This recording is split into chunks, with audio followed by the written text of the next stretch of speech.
Assalamualaikum Sobat Fisika, apa kabar? Bertemu lagi dengan Bulan. Pada video kali ini, Bulan akan membahas materi fisika tentang getaran harmonik sederhana. Tonton video ini sampai selesai ya.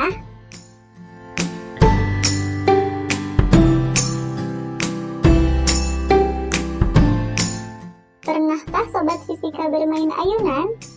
Jika diperhatikan, ayunan tersebut bergerak secara bolak-balik. Dalam fisika, gerakan bolak-balik suatu benda di sekitar titik kesetimbangannya disebut dengan getaran. Jika getaran tersebut terjadi secara terus-menerus dan banyaknya getaran benda dalam setiap detik selalu konstan, maka benda tersebut sedang melakukan getaran harmonik sederhana. Sebenarnya, apa ya yang menyebabkan suatu benda mengalami getaran harmonik sederhana? Ya, karena adanya gaya. Dalam GHS disebut dengan gaya pemulih, yaitu gaya yang arahnya selalu berlawanan arah dengan perpindahan, sehingga benda cenderung akan kembali ke posisi setimbangnya. Sebuah bandul mengalami satu kali getaran ketika bandul tersebut bermula di suatu titik, kemudian kembali lagi ke titik itu. Misalnya dari titik A, B, C, B, dan kembali lagi ke A. Selanjutnya, kita belajar tentang besaran-besaran fisika dalam getaran harmonik sederhana yuk!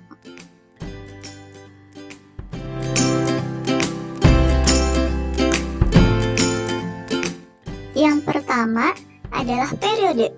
Periode adalah waktu yang dibutuhkan untuk terjadinya satu kali getaran. Nah, untuk menentukan periode, Sobat Fisika bisa menggunakan rumus berikut. Selanjutnya adalah frekuensi.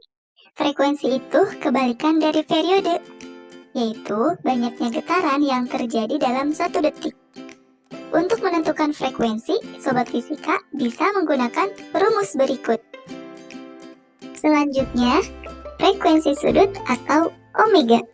Frekuensi sudut menyatakan perpindahan sudut per satuan waktu. Sobat Fisika bisa cari frekuensi sudut menggunakan rumus berikut.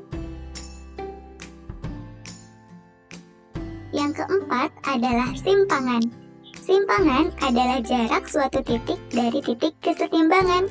Persamaannya adalah Y sama dengan A sin omega T, di mana A adalah amplitudo, yaitu jarak atau simpangan terjauh dari titik kesetimbangannya. Kemudian ada kecepatan, yang merupakan turunan pertama dari fungsi posisi atau simpangan. Persamaannya diturunkan dari persamaan fungsi posisi. Bagaimana cara menurunkannya? Coba Sobat Fisika ingat kembali materi diferensial di pelajaran matematika. Pertama, kita turunkan Y terhadap waktu, atau turunkan A sin omega T terhadap waktu. Kita turunkan yang ada variabel T-nya saja ya. Karena turunan dari sin adalah cos, maka persamaan kecepatan adalah V sama dengan A omega cos omega T. Yang selanjutnya adalah percepatan, yaitu turunan pertama dari fungsi kecepatan atau turunan kedua dari fungsi posisi. Coba kita turunkan kecepatan terhadap waktu atau turunkan A omega cos omega T terhadap waktu. Karena turunan dari cos adalah negatif sin, maka persamaan dari percepatan adalah A sama dengan negatif A omega kuadrat sin omega T. Nah, agar Sobat Fisika semakin paham tentang materi getaran harmonik sederhana ini, kita coba kerjakan contoh soalnya yuk! Contoh soal. Sebuah bandul disimpangkan dengan persamaan simpangan Y sama dengan 2 sin 4 pi T dengan Y dalam meter dan T dalam sekon. Tentukan A amplitudo, B. Frekuensi sudut, C. Frekuensi, D. Periode, E. Fungsi kecepatan, dan F. Fungsi percepatan.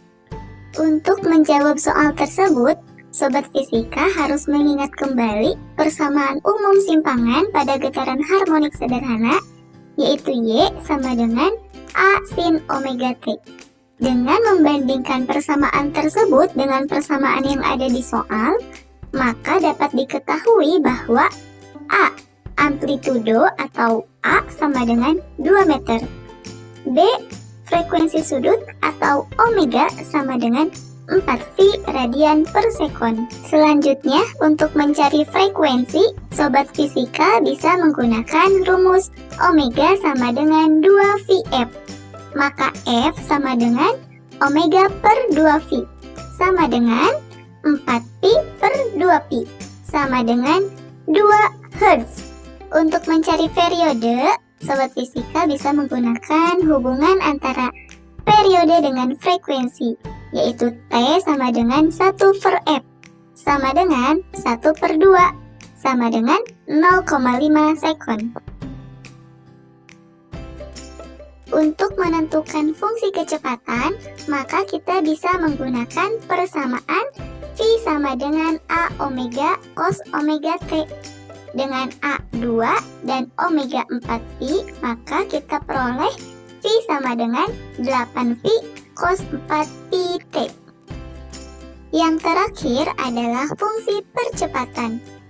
Kita bisa menggunakan persamaan A sama dengan negatif A omega kuadrat sin omega T. Dengan memasukkan nilai A dan omega, maka kita peroleh A sama dengan negatif 32 pi kuadrat sin 4 pi T. Demikian pembahasan materi tentang getaran harmonik sederhana. Sampai jumpa di video selanjutnya. Tetap semangat dan wassalamualaikum warahmatullahi wabarakatuh.